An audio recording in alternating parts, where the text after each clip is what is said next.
Let me start with as stark a statement as I know and that I feel entitled to make.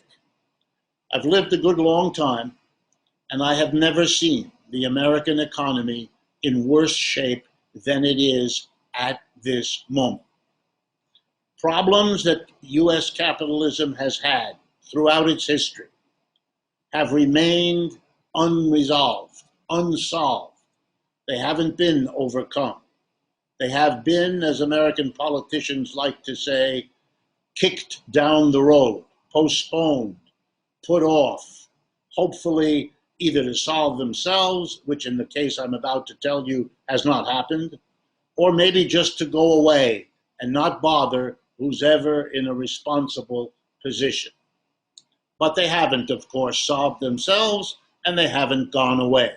What's worse is 5 of them, 5, are now converging on the United States at the same time. And whereas any one of them was daunting, which is why our system could not solve it, having 5 at the same time is why I opened tonight's talk the way I did, that we are at a genuine systemic crisis. So let me briefly go through the 5, because we'll be returning to them all evening. Here are the 5 crises. The first one is the climate crisis, the ecological crisis. For the whole history of U.S. capitalism, corporations have made decisions, as always, by the small number of people who own the businesses or the small number of people who are on the boards of directors representing the shareholders, and again, very small group, making all the key decisions. Where to invest, how to invest, what to do with the profits, etc. And as they made those decisions, they were not required, and therefore they never did, take into account the ecological damage they were doing. How their production decisions fouled the water, fouled the air, dumped toxic waste into the water systems, into the ground, caused noise pollution. You know, ever since Rachel Carson alerted us so many years ago, those corporations imagined that somehow all of that ecological damage, which they didn't have to pay for, which simply accumulated, would somehow take care of itself. It didn't. And we now face a world threatened by rising air and water temperatures, with a changing climate producing floods and droughts, and, as we'll see, a whole host of social problems. It's now urgent. We know that from the fires and the droughts all around us. It's a problem that is now urgent for capitalism in its lack of a solution.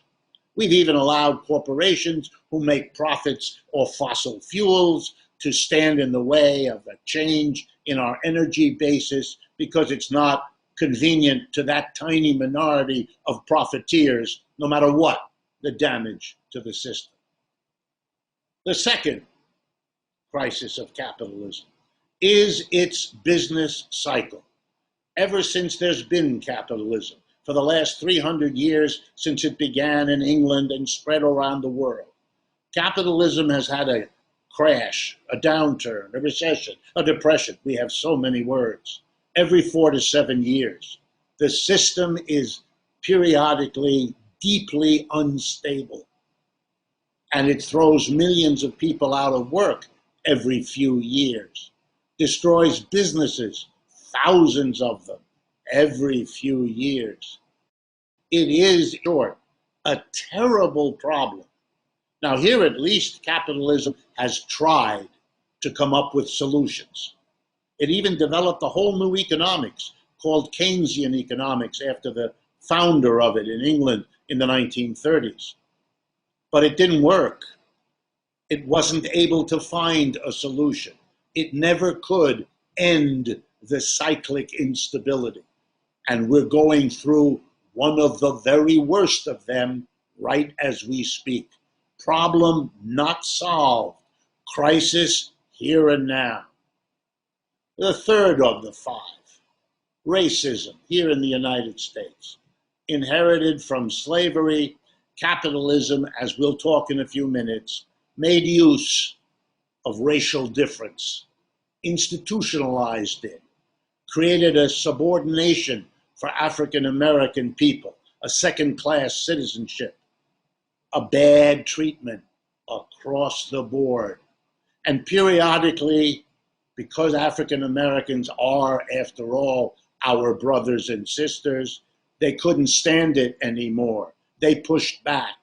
They did it in little ways and then occasionally in big ways. And always there was the bemoaning alongside the repression. And the bemoaning, we need to do something. Yeah, we need to, but we didn't. The problem remains as deeply embedded as ever and as sharp when it explodes as ever.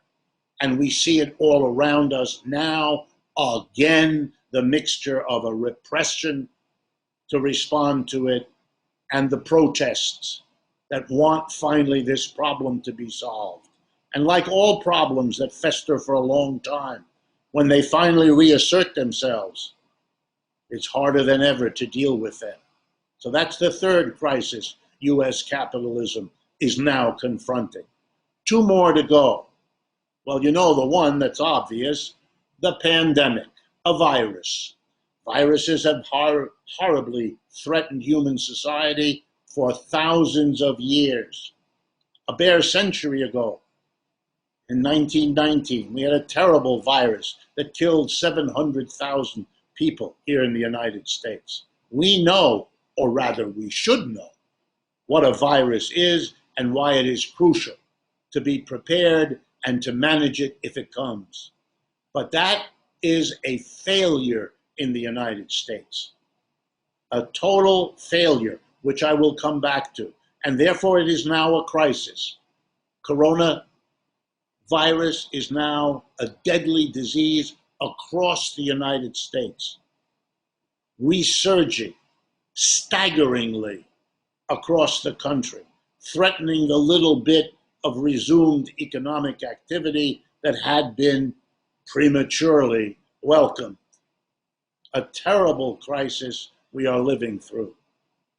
And finally, fifth, the crisis of inequality. Over the last 40 years, all pretense that American capitalism was a rising tide that lifts all boats has been smashed.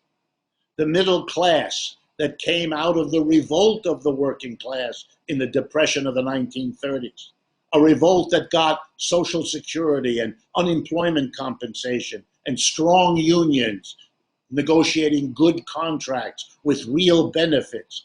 All of that has been destroyed for the overwhelming majority of working people in the United States. From representing 1/3 of the working class, today unions represent 1/10 of the working class, and barely that. The unions were destroyed. And in the course of that process, alongside it, maybe even the other side of that destruction, we have a worsening inequality. In the 1960s and 70s, the United States was a less unequal society than the rest of capitalist Europe. We have now surpassed all of capitalist Europe to become the #1 unequal society.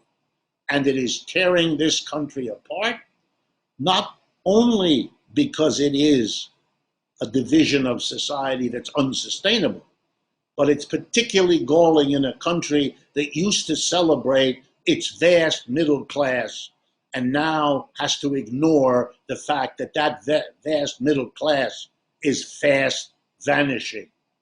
And here's the worst of it.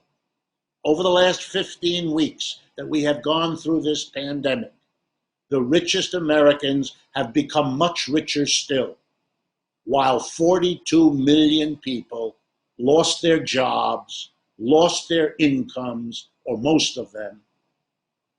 It is a catastrophe in which the inequality that was already a crisis becomes worse. And that is itself a crisis on top of a crisis. Any society plagued with any of these problems would have its work cut out for it. But a society like the United States, with its particular history, cannot possibly handle 5 of these crises at the same time. But it's exactly the problem.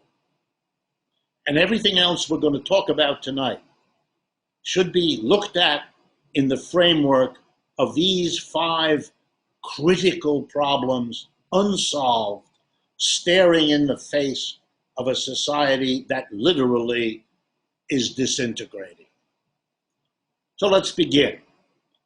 The first thing is I'd like to quickly talk about a few of the symptoms of this society convulsed by these 5 crises. And we have a number of them.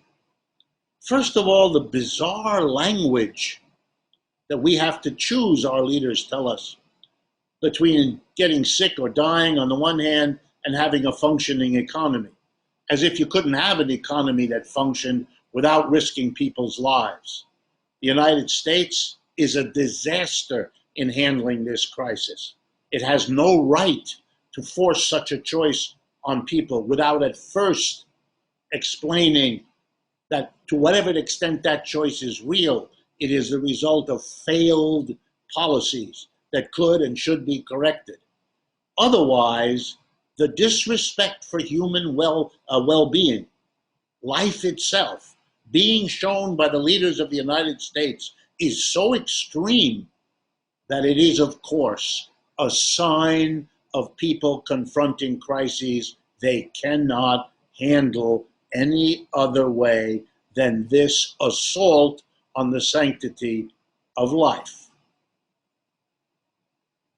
Another symptom of the chaos and the confusion of all these clashing, imploding crises is the following gross fact.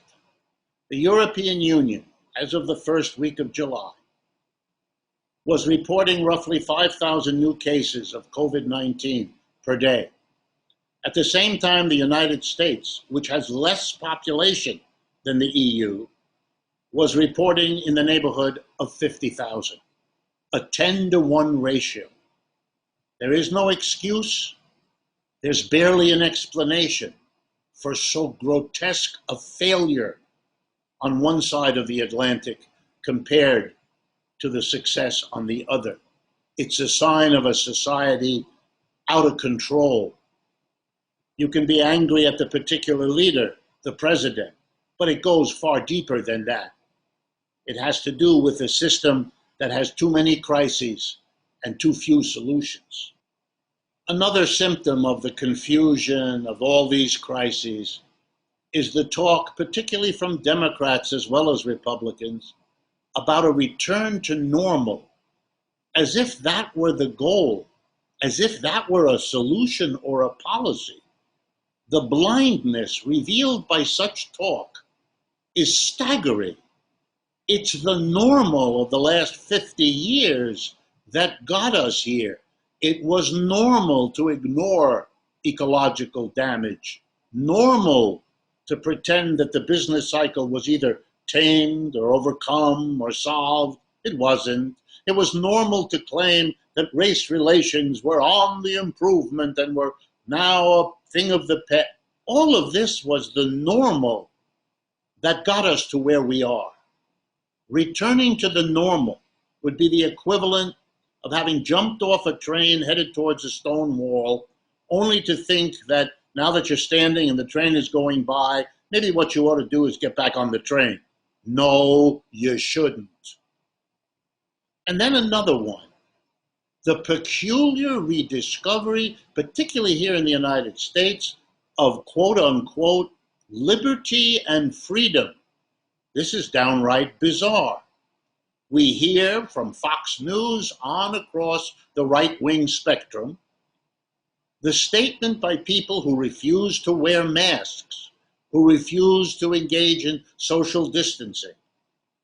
Some kind of weird argument that as individual Americans, they should be, must be at liberty, free to not wear a mask, so that if they cough or sneeze, they can infect other people. It's their liberty, we are told. And they can get together with other people, which spreads the disease, because they must have their liberty, we are told. It's as if a person told you they needed to be free and were not going to be constrained by any government putting a red traffic light or a green traffic light in their way. Excuse me, you're part of a community, and your freedom comes from that community and is required to be respectful of that community. Otherwise, it isn't freedom, it is anarchic war of each against the other. But for a big part of our population, this argument becomes a kind of refusal to deal with the virus and, like any of the other crashing crises. One last comment about all these crises. Hidden here, but I'm interested in putting it forward, is the peculiar eclipse of conservative economics. You know, the kind of economics that tells you that capitalism works best if the government keeps its hands out and off, that government is best which governs least. You don't hear that too much. And you know why? Because we've now had two catastrophic collapses of capitalism in 10 to 11 years. One in 2008 and 9, and the other one right now. Catastrophic in their implications, with the economy only hanging on this side of total collapse because of the massive intervention of the government, bailing out the banks, the large corporations. These days, the little corporations, the small businesses, the unemployed masses, you name it. Everything is suspended as the government comes in, pouring trillions of make-believe dollars into the system, desperate to keep it going. This is capitalism with a big G for the government. And nobody, including the conservatives who as recently as 3 months ago were giving their usual speeches about how we don't need the government, you don't hear that anymore. The government is everywhere. The government is the only way capitalism can survive, and one of the ways we know it is that all the major capitalists are desperately scrambling over one another to get their hands on government support. All right, let's turn then to talk about the issues for today that are on the docket, that are on the agenda, particularly here in the United States, but it isn't that different many other places as well. I want to begin with racism. It has been the dominant topic alongside the pandemic and the economic crash here in the United States for weeks now, ever since the police murdered George Floyd in Minneapolis. I'm assuming you all know much of the details. I will not repeat them. I'm interested in explaining why racism has been a problem in this society for so long, has been kicked down the road, not solved, why institutionalized and systemic racism are part of the United States today and part of the crisis of capitalism in the United States alongside the other four. And my explanation is not very complicated. Here it is in a nutshell. Capitalism, as I've already pointed out, and as you all know, is an unstable system.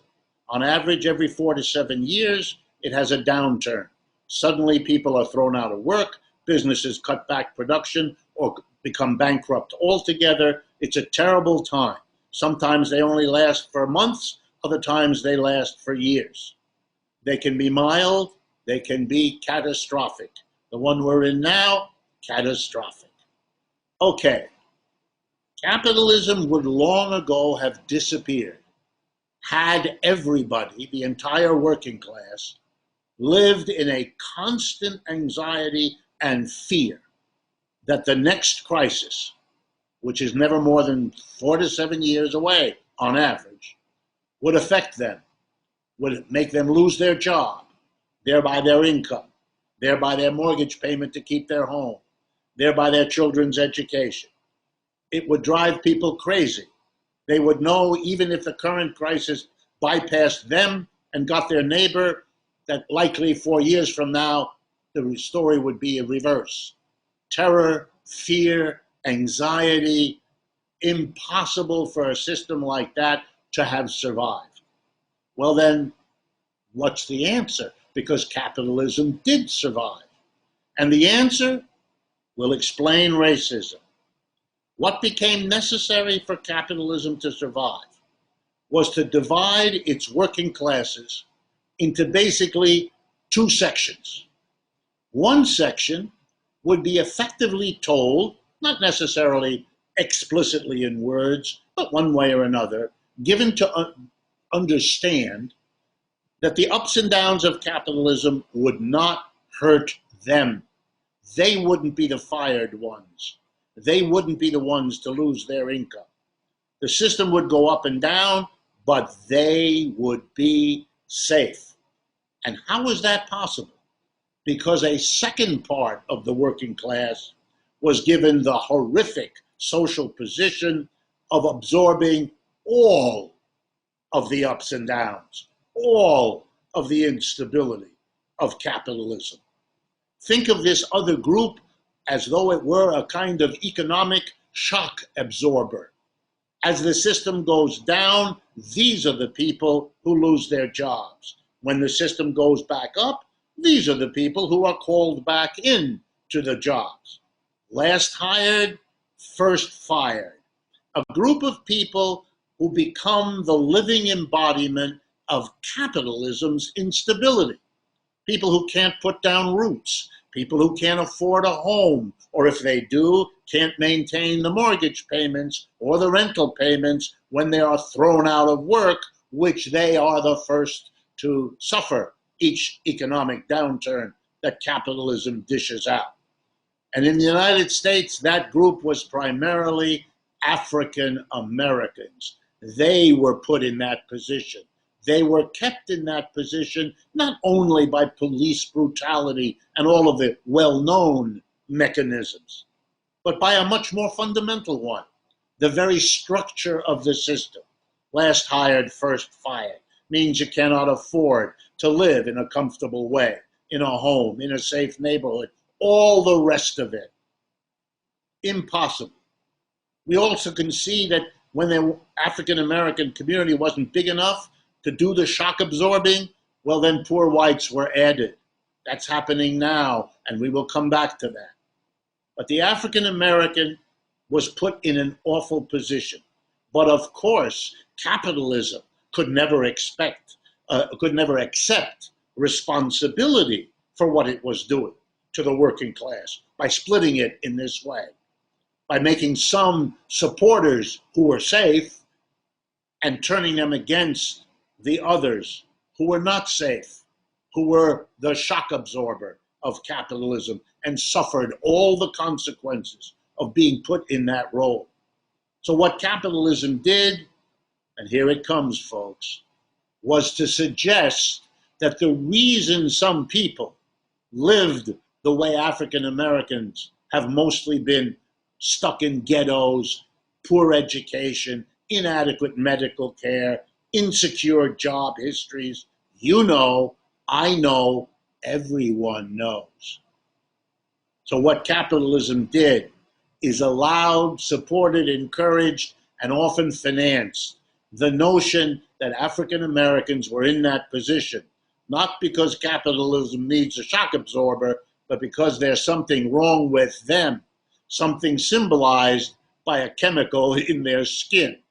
Is it crazy? Yes. But before you jump, remember, Europeans have done the same thing, mostly with immigrants, pulled in, ejected, or subjected to living in their ghettos with their inferior social services. Not the way the United States did, but not so different either. Racism is a product of the way capitalism survived. And that's why it has always been true. As Martin Luther King, Malcolm X, and countless others understood. You want to deal with racism at its roots, you want to overcome it, then you cannot divide your working class into one section that are held safe in economic ups and downs, relatively, and another society that is destroyed by that instability. And that's the final point here. Because the economic crises are now so severe, the one in 2008 and 9, and now this even worse, African Americans are not enough. There's not enough shock absorption from that community. So you've had to add the Latino community, and you've had to add a growing number of white people. They too, last hired, first fired, made to absorb the instabilities that they had been led to imagine they would be immune to. They're not. And in that moment, as they face that, as it's literally forced on them by their bleak job prospects, by their bleak income prospects, by the fact they borrowed more money to get that bachelor's degree than they will ever be able to repay, they are now aware that they are like the African Americans. They're being assigned the same role, which is why the Black Lives Matter movement has as many white people on those protests as it has shown itself. That's why so many white people, particularly younger ones, understand. You know what it's like? It's like the recent year's demonstration that overdoses of opioids can kill white people just as well as it can kill black and brown people. Capitalism is running out of the ability to save itself by destroying a part of the working class by forcing it to be a shock absorber. That's the issue.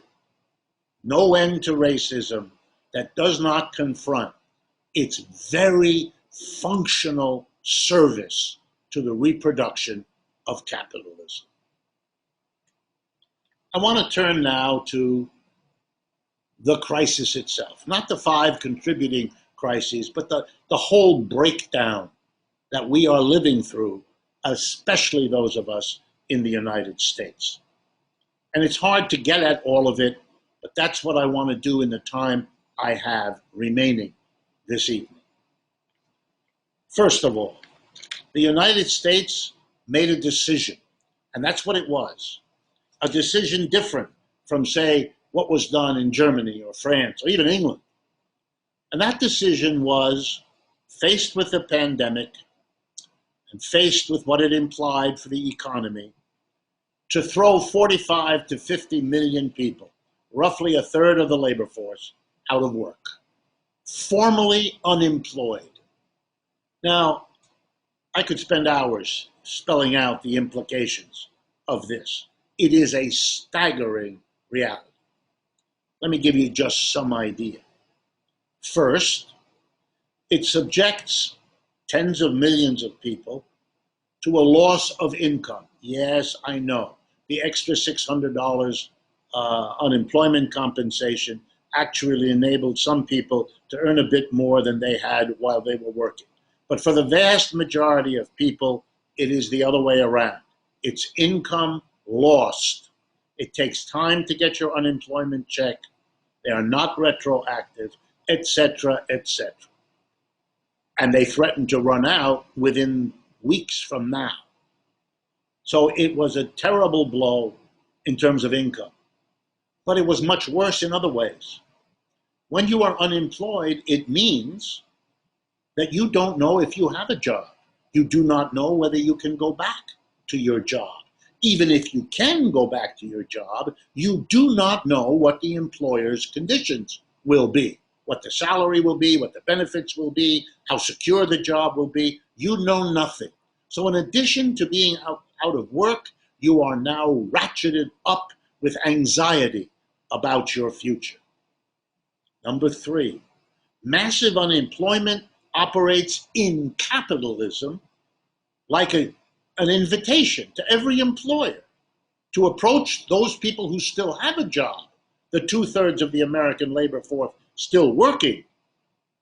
The employer now can come to them and say, I have to cut your salary. I have to reduce your benefits. You have to come in a half an hour early. You have less time for lunch, whatever. Because the employer knows, as you know, that there are tens of millions of people out there ready to jump at your job, even with its reduced circumstances, because anything is better than the limbo and the uncertainty they're living with. And we already have statistics this last week, New York Times, Washington Post, that wages are declining across the United States. Of course they are. This is the ideal situation in a capitalist system for the employers to take advantage of the desperately unemployed. That's why it is quite important that in Europe, for example, I'll take Germany, unemployment went from 5% before the virus hit to 6% now. Whereas in the United States, it went from roughly 5% to roughly 20%. Okay, there's no comparison here. This is a disaster. But the disaster is now going to get worse. People cannot pay their rents. They cannot pay their mortgages. Stores are closed because of the virus, so they cannot open up for business. They cannot pay their commercial rents. A couple of statistics. Commercial rents, roughly half of them, have not been paid April, May, and June. Something like 1/3 of residential rents haven't been paid. Okay, what does that mean? It means that landlords are not earning their money. Their tenants are not paying rent, neither the residential nor the commercial. So the landlords are in trouble, and they've informed the banks from whom they borrowed the money to build the apartment houses, to build the stores, the malls, and all the rest of it, that they cannot pay the interest or the principal of their loans. You see, the unemployment, the loss of the job and the income sets off a chain reaction, undermining all of capitalism. So what are the banks and the landlords and the tenants doing? Well, I'll tell you, they're all lawyering up. That's right, they're all pooling whatever resources they have to hire the most nasty, well-developed legal teams. The court papers have already been filed, only because the courts are closed, or in a few states, there have been rules that you can't evict anyone for the next month or 2, or maybe even 3 or 4. But the papers are all there. Many have been filed in those states where it's allowed, and there are many of those. We're going to have a war in the months ahead, a war between lawyers, and the people with the most money who can hire the biggest and the best connected lawyers will win. And the big businesses will destroy the little ones, and the medium will destroy the little ones. And the poorer the tenant, the less chance he or she has to survive. This isn't capitalism with its normal contracts for leasing, and this is the war of all against war. This is what happens when systems break down. It's just a question of who's connected to what judge, to what politician, who has the right lawyers, and they win, and everybody else loses. It's extremely important to understand this. And what would have been the alternative? Well, let's start with what it isn't. It surely isn't Mr. Biden and the Democratic Party establishment. They offer no solution at all.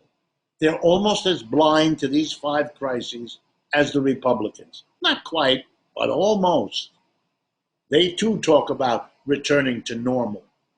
They too have done nothing about the absolute horror of unemployment for 50 million people and the implications and the breakdown of the economy. They are like deer in the headlights, just like the Republicans. And it's amazing if you think about it. Why? Well, let's take a look. The last time you had massive unemployment in the United States, anything like what we have now, was the Great Depression. And let's remind ourselves, for the umpteenth time, what happened there? The working class said no. We're not tolerating this. They joined unions by the millions.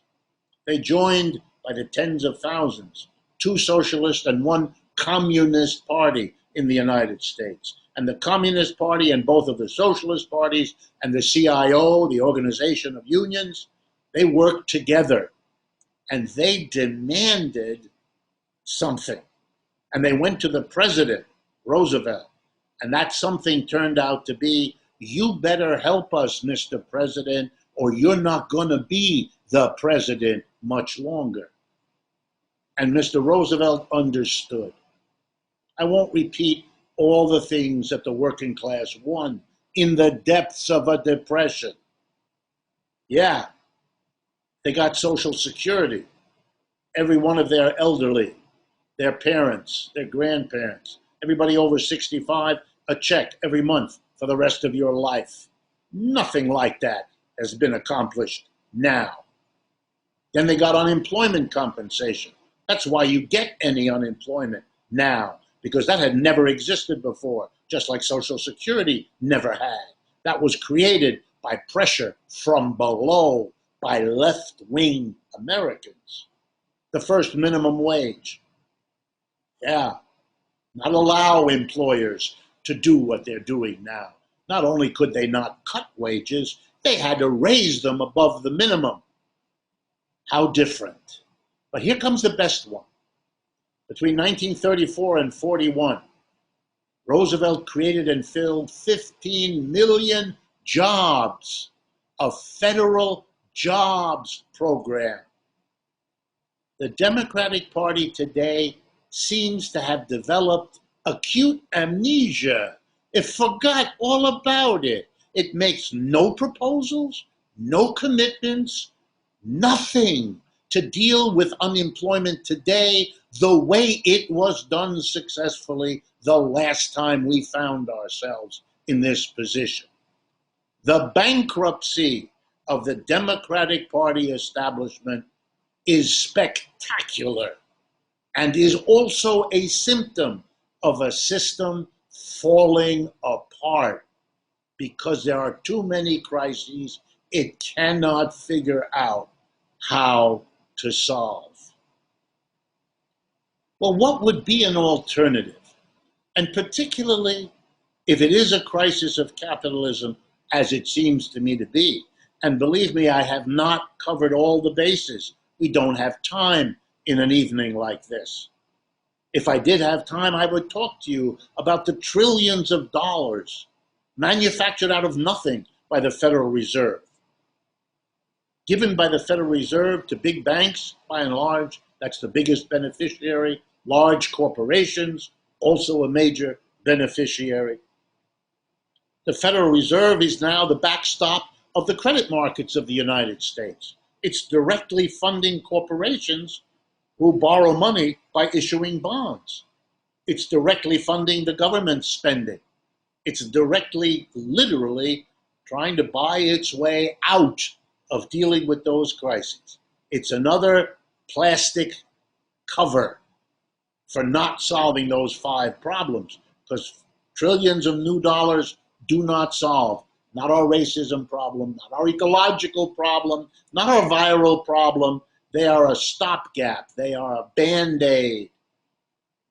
And as that money has nowhere to go in the real economy, you can't produce more goods if you've got 40 to 50 million people unemployed who can't go to a store anyway. So the money that they're creating finds its way into the one place where rich people still go with their money.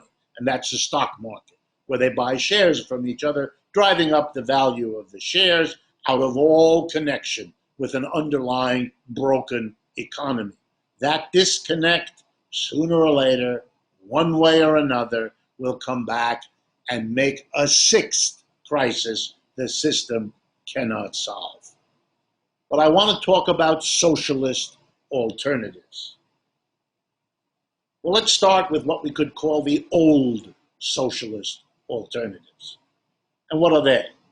Well, you know them because they've been resurfaced very effectively and very dramatically by Bernie Sanders, by Alexandra Ocasio-Cortez, and many others, socialists of our time, reminding us of a traditional socialist response. And here's that response. The government could and should step in to compensate for, to correct for the failures of capitalism. If capitalism cannot solve its problems, racism, ecological collapse, preparation for a virus, inequality, spectacular, then the government should step in.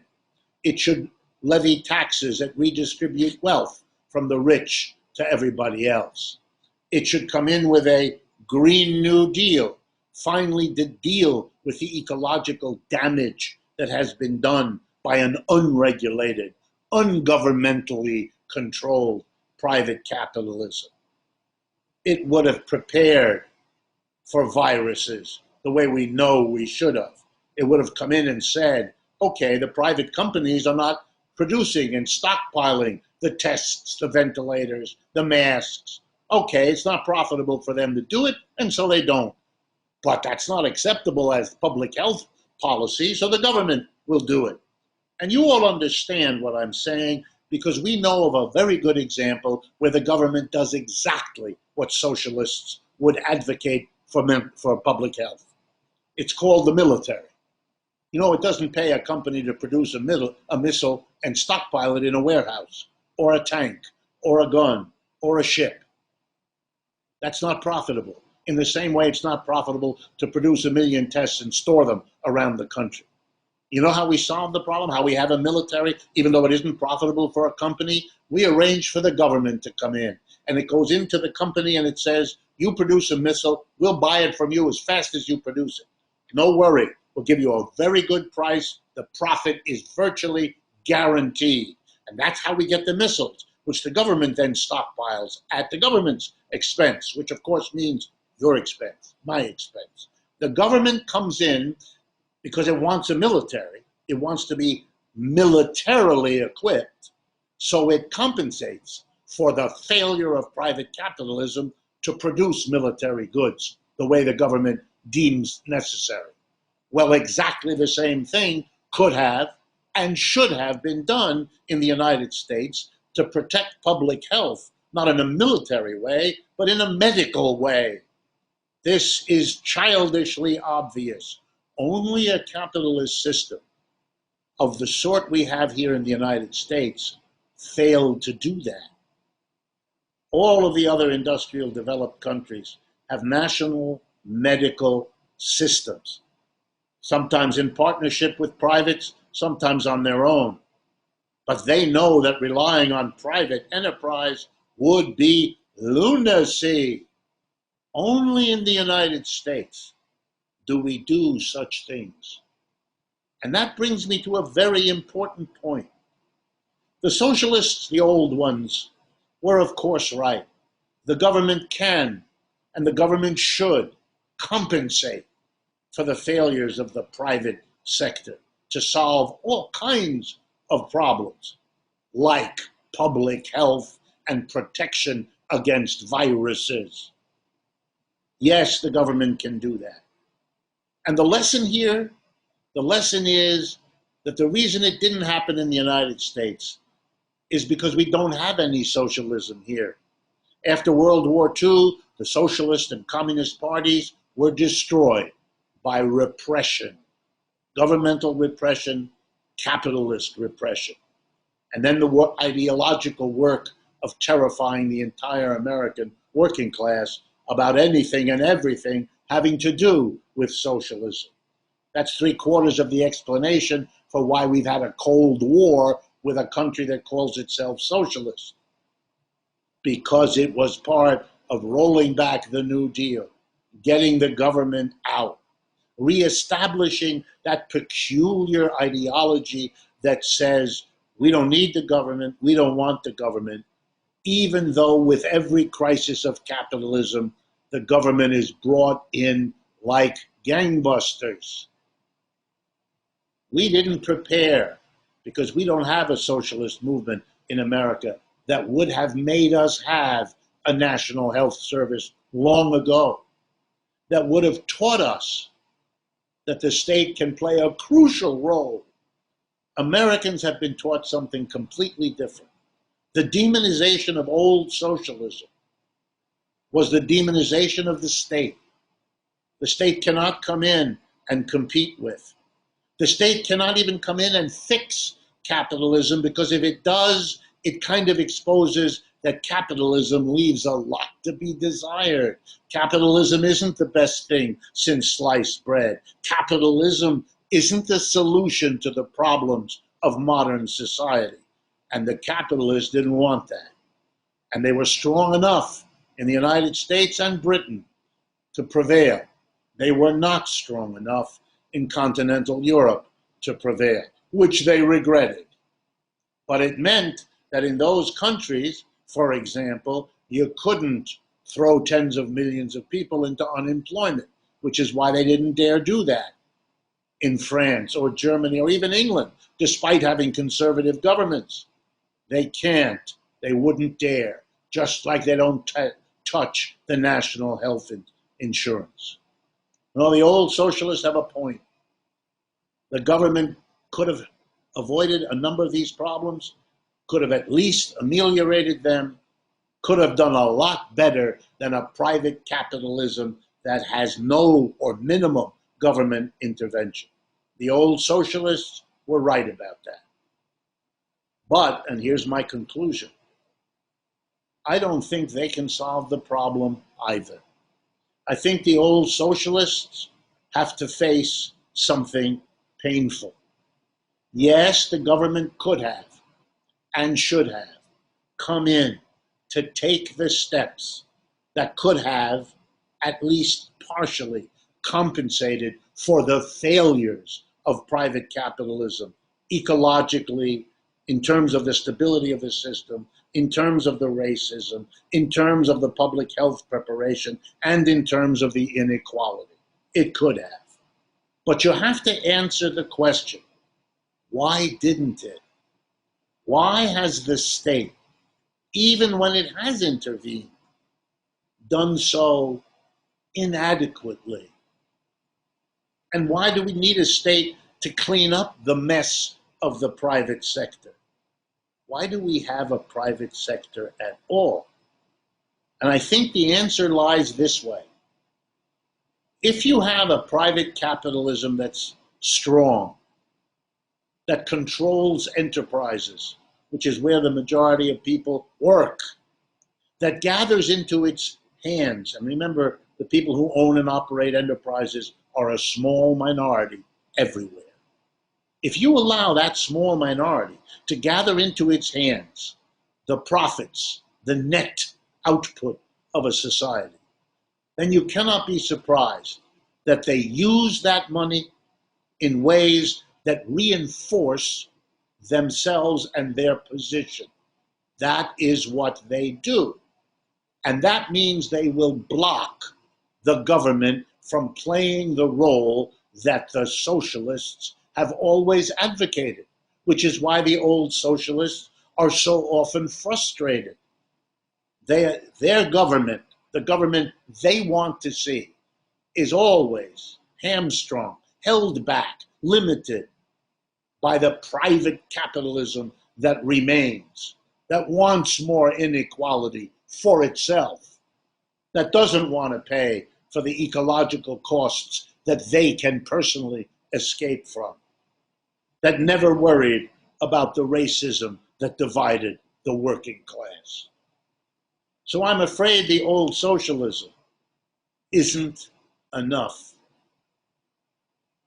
And I ask those interested in the old socialism to leave space for a new socialism, which could be added and which would address the limits and failures of old socialism. And by that I mean that the new socialism transforms the enterprise. You've heard me talk about this before, and here's another way to explain why. If you transform enterprises from the top-down hierarchies that they are now, the undemocratic way in which a tiny group of owners, boards of directors, make all the decisions that the mass of the workers and the communities in which production is carried out, they have to live with those decisions from which they are excluded. That is a root failure. That creates the dominant position, the domineering mentalities, just as it delivers the profits into the hands of that minority that dominates and is domineering, so that it can make sure that the government does not go beyond certain limited functions. The very functions socialists, the old ones, struggled so hard to achieve, but don't go beyond a certain point. The solution to that has to be that we democratize enterprises.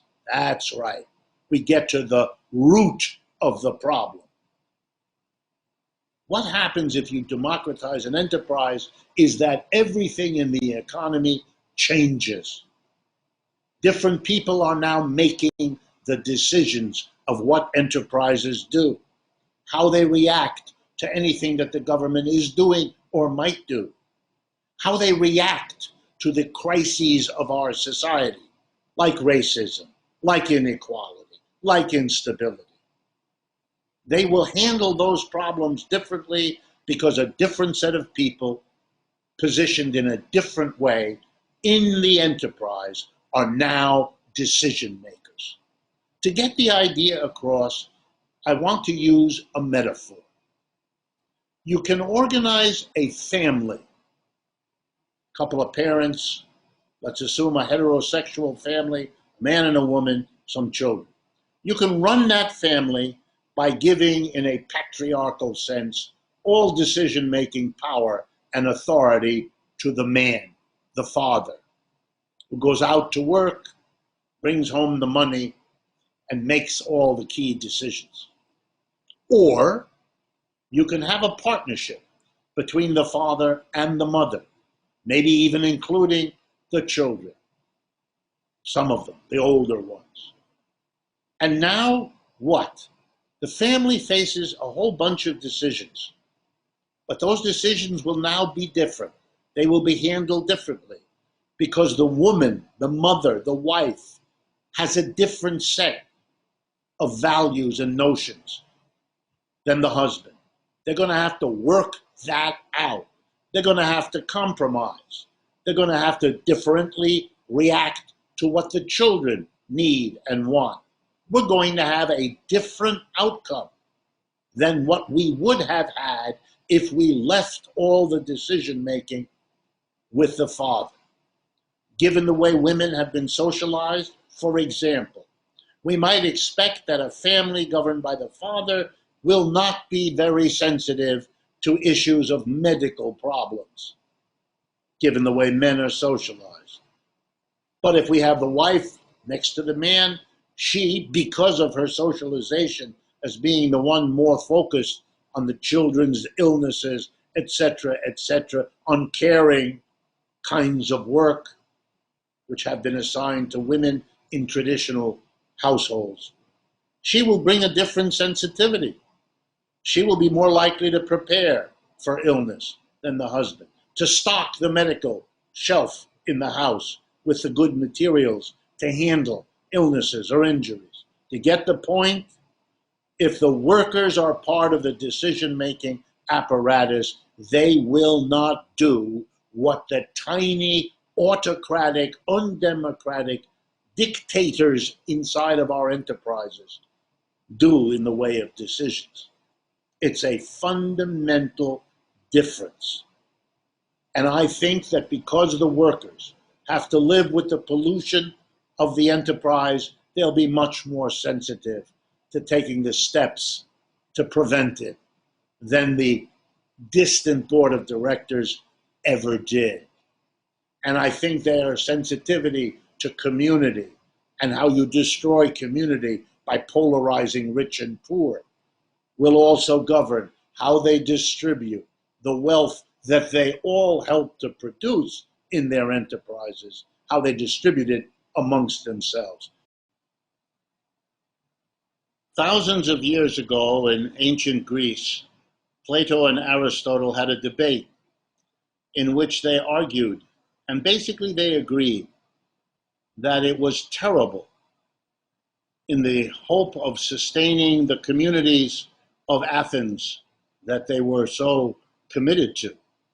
It was intolerable, unsustainable to have people divided into a small number who were very wealthy and a large number who weren't.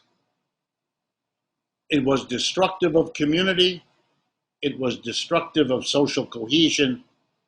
Everything could and should be done to limit it, to prevent it. I think working people have understood that all through the ages.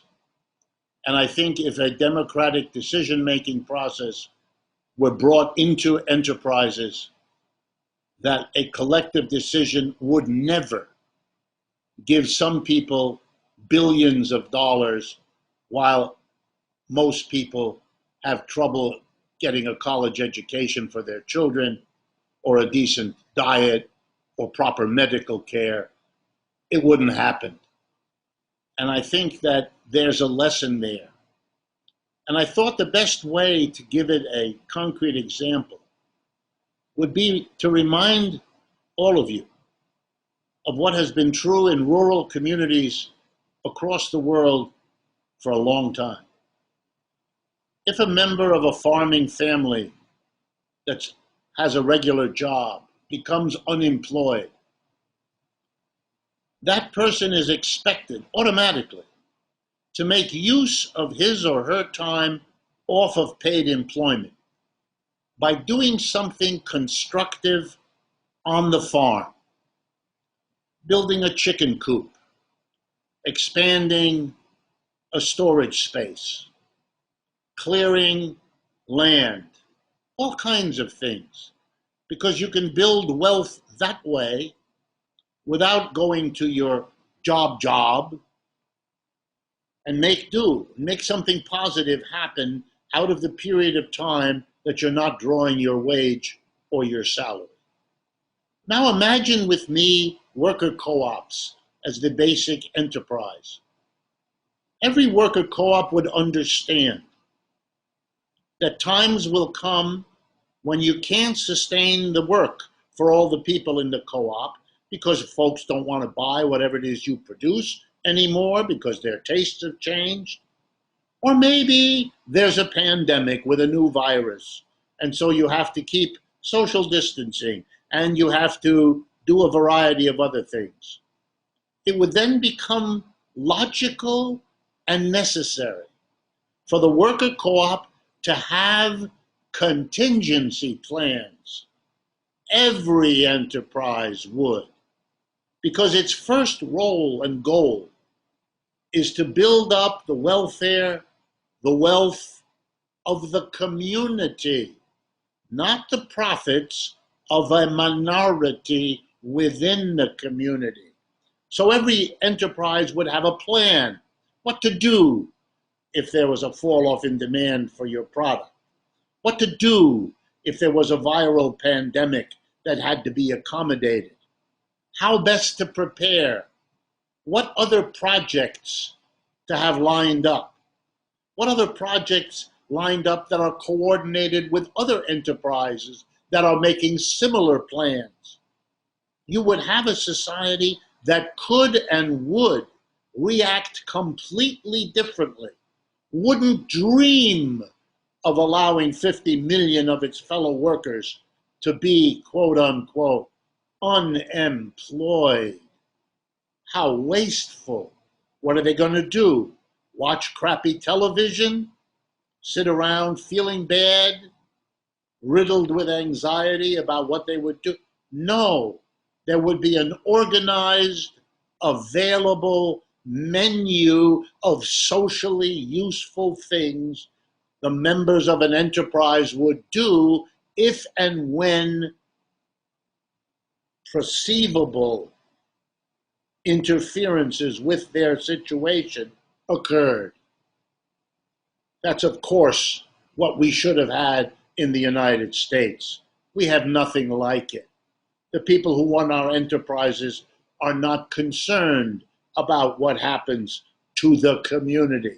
That's why they pick up and leave and go to other countries where they can pay workers less whenever they want to. That's why they replace workers with machines whenever it's profitable.